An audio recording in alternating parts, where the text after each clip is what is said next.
आप सभी को मेरा श्री गौरीशंकर सीताराम राधे श्याम। श्री गौरीशंकर दरबार में मैं सुयश अग्रवाल एक बार फिर आप सभी का स्वागत करता हूं। सभी को प्रणाम, नमस्कार, प्रेम भरे हृदय से वंदन। पिछली वीडियो आप सभी आई बटन पर देख सकते हैं, दुलार विषय के पदों का वर्णन था।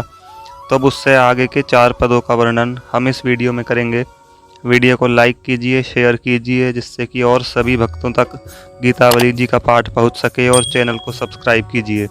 तो श्री हनुमान जी महाराज के चरणों में प्रणाम करते हुए हम आज का पाठ शुरू करते हैं। 15वां पद कुछ इस प्रकार है। जय सिया राम। कौशल्या आदि माताएं, कुलगुरु पत्नी अरुंधति और प्रिय सखियों ने आदर पूर्वक सब मंगल कृत्य किए और पृथ्वी के अलंकार रूप भगवान शंकर पर दूध चढ़ाने के लिए सुंदर गायों का दोहन कराया। फिर महाराज ने अत्यंत विनय और सम्मान पूर्वक ब्राह्मणों को बुलाया और उनके पांव पूज सम्मानित कर तरह तरह के दान दिए तथा उनसे आशीर्वाद पाया, जिसे सुनकर देवराज इंद्र पुष्प वर्षा करने लगे। नगर में घर घर आनंद की बधाइयाँ बजने लगीं। तुलसीदास जी कहते हैं, उस समय का सुख और स्नेह वही जान सकता है जिसका चित्त चारों भाइयों ने चुरा लिया है। श्री सीताराम भगवान की जय। 16वां पद कुछ इस प्रकार है। जय सिया राम। हे राजन, सुनिए, इस बालक के गुण, नाम और बड़ाई कौन कह सकता है। इसकी प्रभुता श्री लक्ष्मीपति के समान है। यद्यपि बुद्धि, आयु, रूप, शील और गुण में चारों ही भाई समान रूप से सुंदर हैं, तथापि भक्त सुखदायक राम तो संपूर्ण लोकों के नेत्र रूप, चकोरों के लिए चंद्रमा रूप ही हैं। ये देवता, मनुष्य और मुनियों को अभय कर राक्षसों का संहार करके पृथ्वी का भार उतारेंगे। इनकी जगत पाप हारिणी निर्मल कीर्ति संपूर्ण जगत में छा जाएगी। जो लोग इनके चरण कमलों का निष्कपट भाव से चित्त लगाकर भजन करेंगे, वे अपने दोनों कुलों के सहित संसार से पार हो जाएंगे। यह कोई बड़ी बात नहीं है। गुरुजी के ये वचन सुनकर राजा रानी के शरीर में रोमांच हो गया, उनके हृदय में हर्ष समाता नहीं था। तुलसीदास जी कहते हैं, उस समय माता का मुख देखकर प्रभु मन ही मन मुस्काने लगे। बोलिए श्री सीताराम भगवान की जय। 17वां पद कुछ इस प्रकार है। जय सिया राम। आज अवधपुरी में एक आगम जानने वाला ज्योतिषी आया। वह हथेली देखकर ही सारे गुण बता देता है। उसके कथन का कई लोग परिचय पा चुके हैं। वह बूढ़ा ब्राह्मण बड़ा ही प्रामाणिक है। उसका अति सुंदर शंकर नाम है।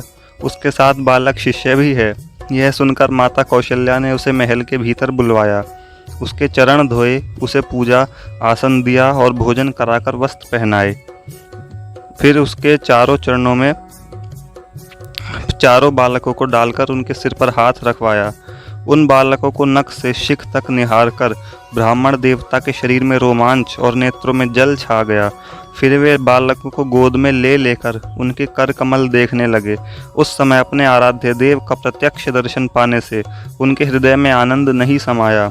तदनंतर उन्होंने उनके जन्म लेने के समय की बातों का वर्णन किया और भविष्य में विश्वामित्र जी की यज्ञ रक्षा के मिश से सीता जी के साथ स्वयंवर होने की बात कही, तथा राम, भरत, लक्ष्मण और शत्रुघ्न के भावी जय, सुख और यश का वर्णन किया। तुलसीदास जी कहते हैं, यह सुनकर सारा रनिवास आनंदमग्न हो गया, क्योंकि उनका कथन सभी के हृदय को प्रिय लगने वाला हुआ। उन्होंने उन विप्रवर का खूब सम्मान किया और वो भी उन्हें आशीर्वाद देते हुए आनंद से अपने घर चले गए। सीताराम भगवान की जय। 18वां पद कुछ इस प्रकार है। जय सिया राम।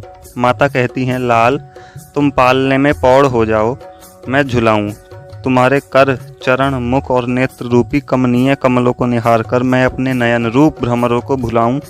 तुम्हारे बाल केली के आनंद रूप मंजुल मणि के लिए मैं तुम्हारी हास्य रूप खानी खुलाऊं और उन्हें अनुराग रूप तागे में पिरोने के लिए बुद्धि रूप मृगनयनी बुलाऊं। तुलसीदास जी कहते हैं, उस मनोहर माला को कविता रूप कमनीय कामिनी के कंठ में पहनाकर मैं प्रफुल्लित हूँ, और हे रघुश्रेष्ठ, मैं उस कविता कामनी के साथ मिलकर तुम्हारे ही पवित्र चरित्र गाकर तुम्हारे ही चरणों में चित्त लगाऊं। बोलिए श्री सीताराम भगवान की जय। आज की वीडियो में इतने ही 4 पद। अगली वीडियो में अगले पदों का वर्णन करेंगे। इतने सभी को आनंद मंगल सहित श्री गौरीशंकर सीताराम राधे श्याम।